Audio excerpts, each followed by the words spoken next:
shifting topics to tenant health and wellbeing, you're doing anything now differently compared to before the pandemic? And Michael, maybe we can start with you.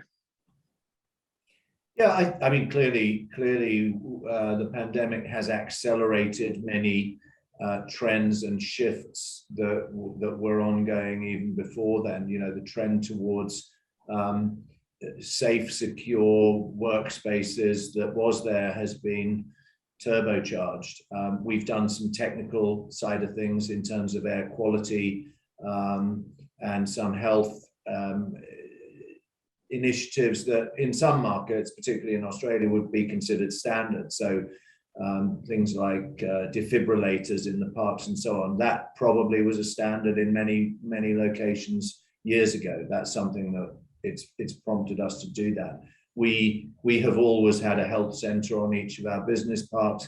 We've kind of enhanced areas of that. So we've done certification and so on and so forth, and we're looking at the well program across the whole portfolio.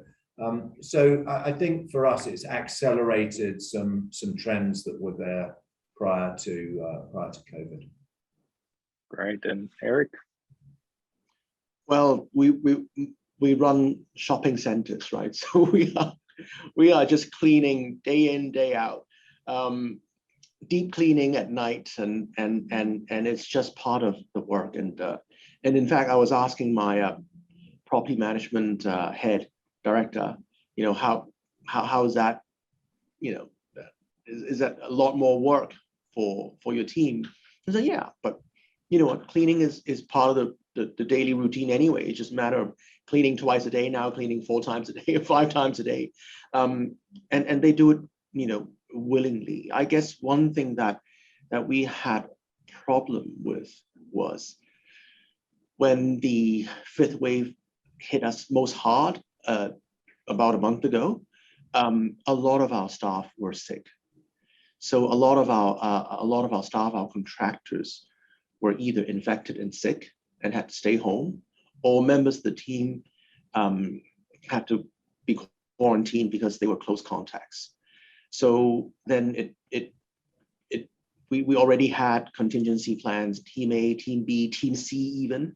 We finally had a team C, which are the ones who would be parachuted in should a particular district cluster be heavily impacted. So yeah, but luckily, and I'm happy to say that it seems, again, fingers crossed, the worst seems to be over. So managing the hygiene and actually managing our own staff and contracted staff, safety and health, it seems the worst is over. Right, and Sarah? Thanks. Like Michael, I think we saw this topic was on the move before the pandemic, and you know what used to be about end of trip facilities is now much more about health and wellbeing. And for us, we were the first Australian property company to get a gold well rating. That was at our Sydney headquarters at 200 George Street 4 or 5 years ago now, and that's now our minimum standard across all commercial asset development, office development.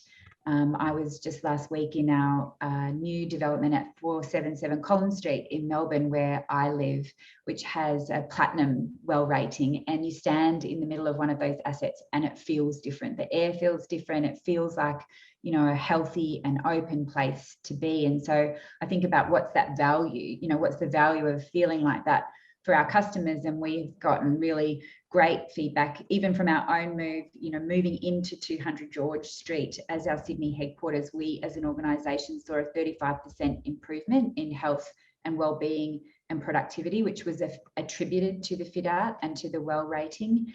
And one of our key customers, a law firm at 8 Chifley Street, said they told us that they had their strongest ever graduate recruitment intake, and they attributed it to the same reason. And I think, you know, if you think about labour as a cost, it's more than energy, it's more than rent, you know, it's a very substantial cost. And when we make investments into these kinds of well-being initiatives, we're really not only protecting our bottom line, but also supporting our customers to do the same. Let's moving on to community contributions. How are each of you thinking about your community initiatives and any targets for spend specifically? So as a percentage of revenue or earnings as an example. Eric, can we start with you? The REIT structure in Hong Kong is a bit odd. Every single dollar that we generate supposedly belongs to our unit holders, which is the right way, right? But we actually could not make donations on behalf of our unit holders if we didn't seek their unit holder approval. So we actually 10 years ago had to go out with a special resolution to change our trust deed to allow and sought unit holder approval to allow for a portion of our NPI, of a net property income, to be allocated for charitable donations. And we actually set only just 0.25% of the previous year NPI being allocated for that, and it cannot be carried over. So there are a lot of structure around it that we had to embed it into the trust deed. And ever since we got the unit holder approval, it was overwhelmingly approved. Thank you, and 99%+ approved. And ever since then, for the last almost 10 years, we have this so-called Link Together initiative, where we have a committee to decide on how to best spend this 0.25% of previous year NPI. And this committee consists of our own staff. So, and we are actually advised by one of the largest umbrella charity groups in Hong Kong. And so we pick and choose the topics, the focus, and the initiatives. So after so many number of years, we've actually nailed down to a few: resource management, so environment, youth empowerment, upward social mobility, and the elderly. So basically, these are the three key initiatives that we would support. And somehow over the years, it evolved into a Link University Scholar Program, where each year we will give out 200+ scholarships to high schoolers who were nominated by their headmistress or headmasters in their high schools, and who have gained admission to one of the universities in Hong Kong. And they also need to be the first in 3 generations of their families to be admitted to a university. So their parents and their grandparents all cannot be college graduates. And so we believe this will help in terms of promoting upward social mobility. And it grew from a very small program into actually one of the key university scholarship programs in town, because we engage all the universities, we engage all the universities' admissions offices. We actually engage with a lot of the high schools in town. And suddenly the interview process became too immense an endeavor for us that we actually then need to engage community leaders, help us interview people, and it gradually evolved into our flagship program. So that's not just logistics of it and the engagement of it. And what has happened since then is, so we have these scholars, and we don't just support them in their freshman year, we support them ongoing. And when they're in their final year, they're looking for summer internships, and they apply jobs for summer internships with us. One kid came in who was studying for his law degree, came in and interned at our legal department. He was so good, we offered him a job. That kid got an offer from Baker McKenzie, and off he's gone to Baker McKenzie as a junior associate. And not only that, he's a new immigrant. He comes from pretty humble background, and he has become a showcase of of how, really from rags to not riches, but at least for a very promising legal career. And he actually attributes a lot of his success to the scholarship that he received from us for 4 years nonstop. And so there are these wonderful journeys that we created for ourselves, for the community, and for these individuals. And it started small. It started from a very small crowd. And gradually, when you're giving 200 a year, comes 10 years, it's 2,000. And you start sowing the seed, and then it takes a long time for it to evolve. But yeah, gradually it does, blossom. It's amazing. But so we made it a pact to our shareholders and to our staff that we don't want to sponsor black tie events, the ballet, the philharmonic, although it might sound grand and everything, but it's nothing to do with our business. Our business is about the community, and we want to be promoting social mobility. We want to be upward social mobility. We want to be promoting the environment, want to be protecting the elderly. So it was a very much of a staff-driven effort and initiative with a definite budget each year. So yeah, and the board is immensely supportive as well. So sorry, I dragged on a long time, but I can go on and on, by the way. You picked the right thing there, Eric. It sounds like you've landed on exactly the right thing. I would love to see what happens if that was the only thing you did, and see where that could go. Oh, we actually, the university scholarship program is one, and we have, I mentioned Guide Dog. There's also Food Kitchen, because we have a lot of fresh markets, and a lot of the produce which don't look good but still definitely edible, we collect them and send it to community kitchens to cook meals for the poor. Butterfly gardens for biodiversity, all sorts of programs. And we have like drama troupes that we sponsor, because they give drama training to the young and even the elderly. We each year, it's all laid out on our website. NGOs can come and apply with their projects, ideas, and apply for funding, and it goes through that vetting process by our staff and endorsed by the board. And each year we see something marvelous happening, and it's great. Actually, it's a lot of effort, it's a lot of time, but people and our staff enjoy it so much, and it's very mutually beneficial as well. I mentioned about the intern coming back working for us. In the end, he gonna work for Baker McKenzie.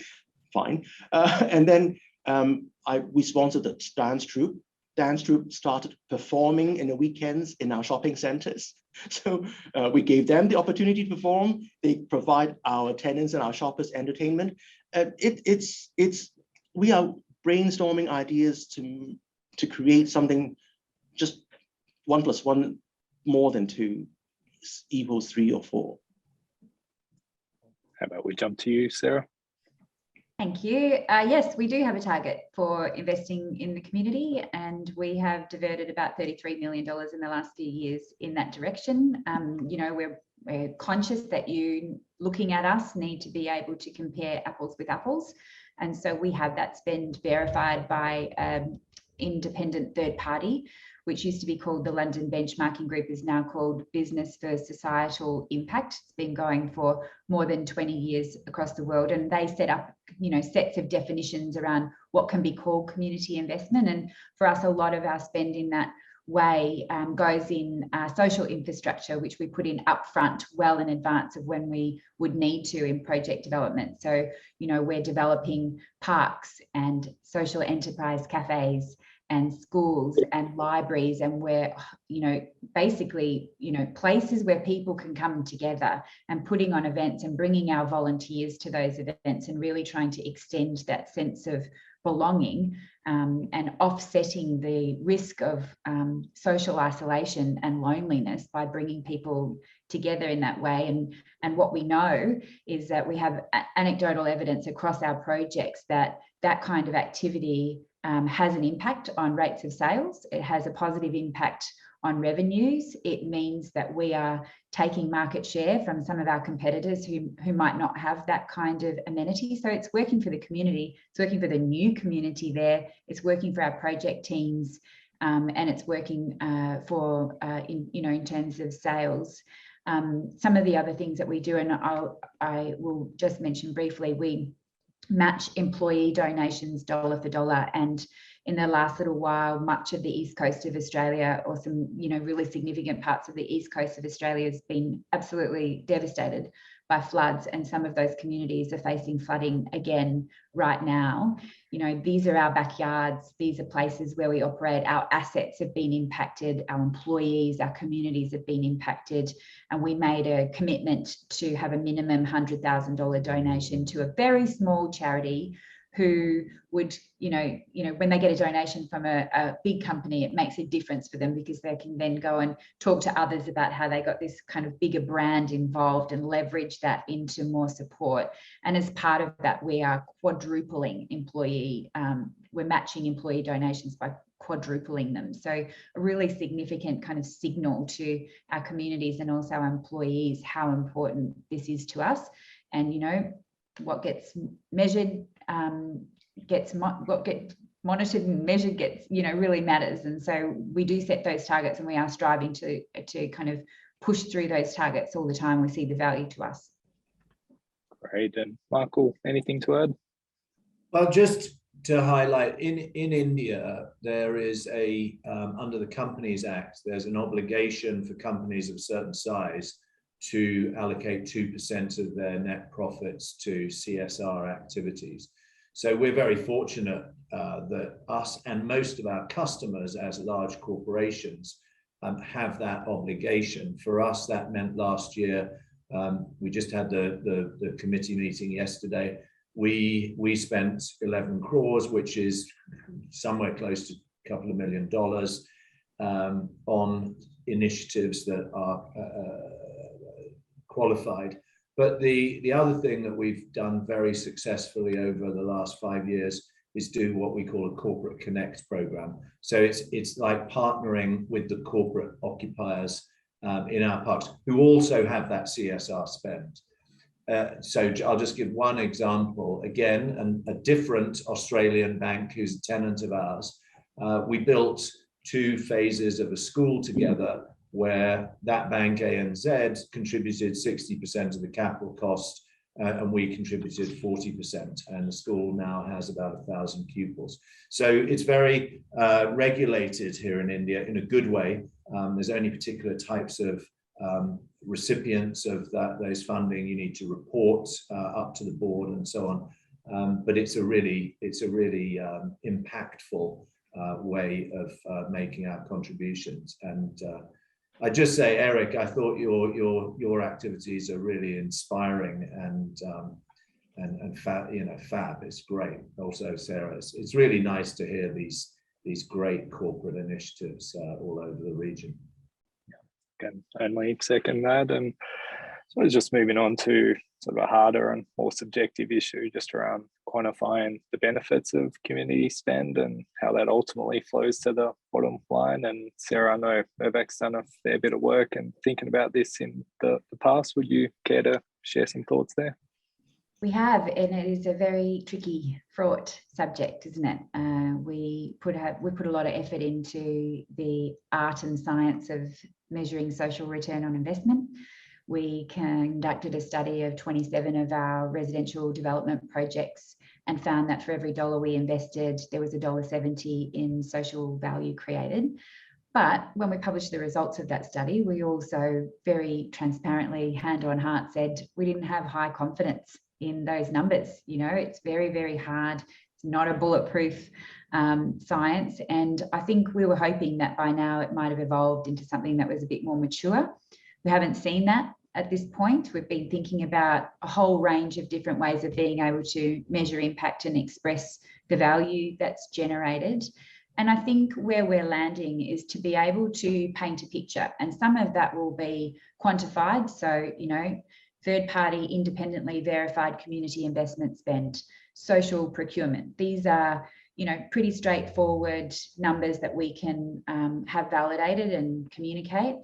The kinds of products that we're designing that go over and above our obligations for people who are vulnerable, or the ways in which we are conducting advocacy and really standing together with people who are vulnerable in our community. What are we doing around modern slavery? Again, that goes beyond our obligations. So being able to quantify those impacts, I think, is exactly what we're trying to do. And we heard earlier from Eric, and I think Eric painted us the right kind of picture about it, because he told the story of the charitable scholarships that were given to people who were, whose parents and grandparents had not been admitted to a university. And he could talk specifically about how many a year and 2,000 over 10 years. And that tells you something, but it doesn't tell you everything. What tells you more is when Eric tells us the story about the young intern who then was offered a job and went on to Baker McKenzie, right? So I think it's this mixture of quantitative measures coupled with case studies and qualitative measures and hearing directly from the stakeholders who are impacted, that paints this bigger picture. And I think that's where we're heading. We're heading towards being able to say, what can we count reasonably and ethically as social investment here? What of that can we tell you about, and what should you hear from others about what it's like to work with us? And what are the other measures of success, like to what extent are we trusted, for example, would be one other factor of success. And I think what's important is to be able to have that independently verified, so that to the best extent possible, you are comparing apples with apples. That's tough, right? We recognize it's really tricky, but we're trying to do the best that we can to say, this is what our overall social impact looks like, and we invite your scrutiny. We want it to be better and better. Excellent. And let's move on to our closing question. Where do you see the S aspect of ESG evolving over the next 5 years? Michael, do you mind if we start with you? Yeah, I mean, for us, in a nutshell, I think that means, I call it cross-program integration. So while in our environmental space, we're thinking about water and waste, I mentioned earlier how we need to think about training the community about waste segregation and train the construction industry about debris disposal.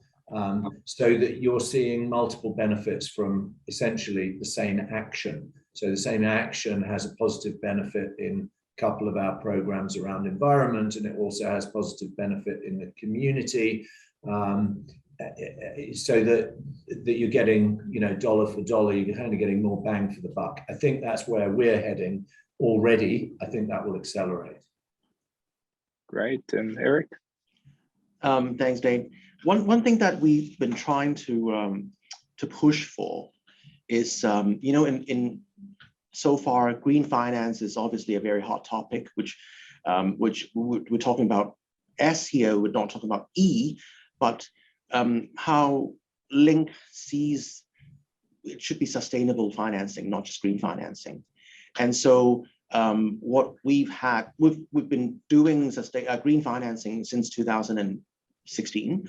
And we just updated our green finance framework into a sustainable finance framework, where we are incorporating not just E KPIs, but also S and G KPIs. So that we do want to push so that the focus historically has always been on G, right? Any shareholder would care about G, independence of the board, governance issues and stuff. E is obviously the hot topic with Paris Agreement, net zeros, whatever. S is like the neglected, forgotten sibling, which not right. And I think we've spent the last hour focusing on that. And obviously it oughtn't be a neglected, forgotten sibling. So that's what we've been trying to do partly is in talking to the banks when we just raised a 12 billion Hong Kong dollar, which is about 1.5 billion US dollar sustainability linked loan. First time we incorporated S and G metrics, KPIs into so that we can get better financing terms. So something that we are trying to push for, and I think that is the new next frontier as well. Great. And Sarah? Well, I think my hot tip is that we're all going to have to do more and be better. You know, I think stakeholder expectations on this are rising across the board. Our employees want more, our customers, our community, our investment, our capital partners, our governments, they all want more on this.